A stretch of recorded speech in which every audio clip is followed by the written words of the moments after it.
Hi, welcome to Motal channel. All weld that you see in this video is cork weld.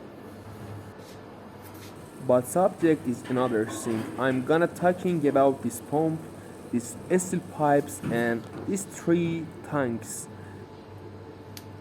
This is in trace of oil from pipe to pump. Before that, as you can see, edible oils exit from these three tanks to steel pipes, and also we can control the oil output by these three wells. Okay, I'm gonna show you a overview from this industrial machine. Okay guys, let's see this machine from different angles. Okay, at first we weld steps next to the chassis. Thanks still watching me and subscribe my channel and like this video.